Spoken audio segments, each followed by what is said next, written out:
வணக்கங்க. கறி மசாலா ரெடி பண்ணுறது தான் பார்த்துட்ருக்கீங்க. ஏற்கனவே கறி மசாலா வீடியோ போட்டிருக்கேன். அதில் நிறைய பேர் நிறைய சந்தேகம் கேட்டீங்க. அதுக்கெல்லாம் இப்போ விளக்க சொல்கிறேங்க.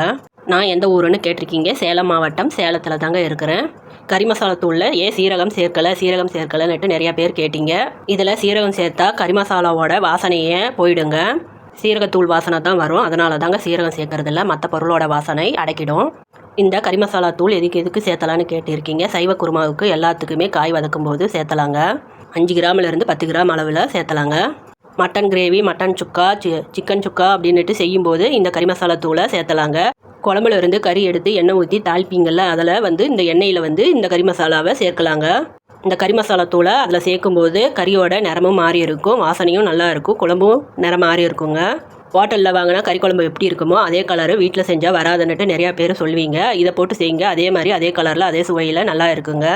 இந்த கறி மசாலா தூள் 10 நாளைக்கு முன்னாடியே ஆர்டர் பண்ணவங்களுக்கு தான் இப்போ நான் ரெடி பண்ணிகிட்ருக்கேன். உங்களுக்கும் வேணுமென்னா ஆர்டர் பண்ணுங்கள். புதுசாக செஞ்சு தரேன். 1/4 கிலோ பாக்கெட் போட்டிருக்கேன். வேணுங்கிறவங்க வாங்கிக்கலாம். இல்லை நான் இதை சாம்பிள் பார்த்துட்டு வாங்கணும், இல்லை வீட்டில் செஞ்சுக்கலாங்கிற ஐடியாவில் இருக்கிறவங்க 50 கிராம் சாம்பிள் பாக்கெட் கொடுக்குறேங்க. 109 ரூபா ஜிபே பண்ணி அட்ரஸ் அனுப்பி வாங்கிக்கலாங்க. வாங்கி எப்படி இருக்குன்னுட்டு செஞ்சு பாருங்கள். கூட்டுத்தூள், சாம்பார் தூள், வரமல்லி தூள், கறி மசாலா எல்லாம் கேட்டவங்களுக்கு பேக் பண்ணியாச்சு. கொரியர் அனுப்பிடுவேங்க.